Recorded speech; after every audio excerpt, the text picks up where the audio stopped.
There are quite a few things I love about France. Their culinary skills, their musically skills, and last and of course least, their military skills. Hi everyone, after that cringe, stereotypical intro, I want to introduce to you a loadout which I think not a lot of people do, my French Army infantryman loadout. Starting with the uniform, for quite a while the French have been issued the new feline clothing and equipment, which consists of very modern aesthetic pants, shirts, smocks, a new helmet which somewhat resembles the US Army's new helmet, and a new body armor vest. But for now, to what I have. So first, my French woodland camouflage uniform called CCE, or Camouflage Central Europe, which is basically an oversized version of American woodland.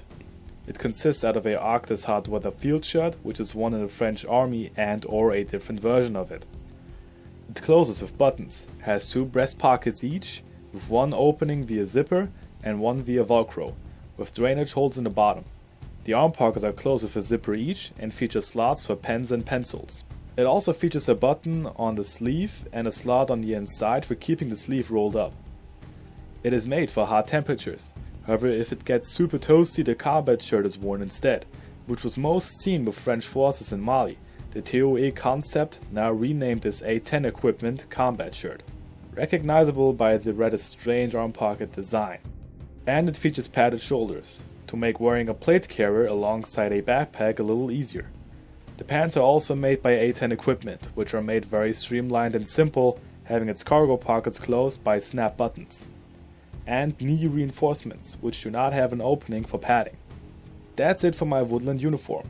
Now to my desert uniform.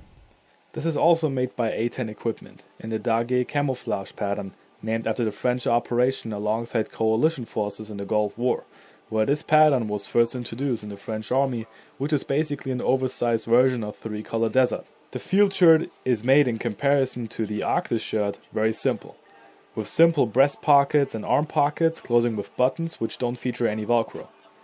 The combat shirt is made exactly the same as the woodland shirt obviously, however it's not as often seen on the French as the French mostly use their feline issued combat shirt nowadays. The pants are from the same company, however are slightly different. The hips can be adjusted with an elastic velcro strap, cargo pockets close with Canadian style slotted buttons, same as the fly. The knee pad reinforcements are slightly smaller, the ankle area is reinforced and there are no pockets in the rear. What's overlooked by most people is the footwear on these loadouts.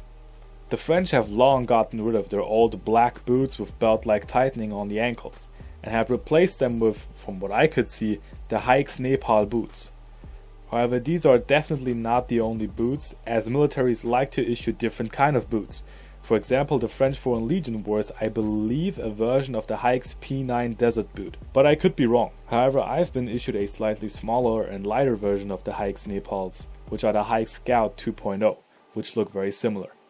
And I can attest that these are a great pair of boots both functionally and aesthetically. I have this TAC Gear CCE helmet cover for the full cut helmets, like the MIG 2000 and Padsget style helmets. If anyone is wondering what those loops are for, it's for attaching paracords. You can attach vegetation and camouflage material to the helmet. However, I've made both a desert and woodland helmet cover for my Obscure Fast replica.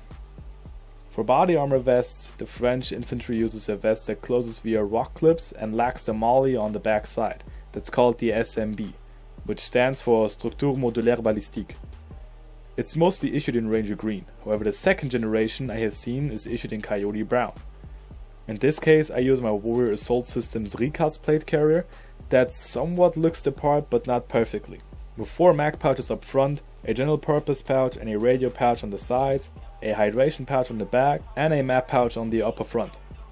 For weapons, the French have switched over to the HK416 a long time ago, which allows me to use my Tipman M4.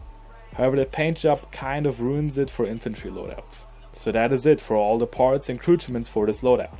By wearing a full cut helmet and large body armor vest, I can somewhat replicate an army infantryman if my M4 wasn't painted. However, if I wear my Obscure helmet with the fitting helmet covers that I made myself and my self-made multicam plate carrier alongside my painted M4 or SIG 553, I can easily replicate a French GCP or Premier Hors Paiement loadout. I'm pretty stoked about the new camouflage the French have introduced, and are now starting to phase into the military, which is the green-gray version of the multicam pattern. However, until this becomes available, I will try to pick up the feline set of clothing. I hope you liked this loadout and were able to be entertained by this video. If you have any additional info or questions, please leave them in the comments section below. My name is ICORFIELD Tactical, and I'm out. Au revoir.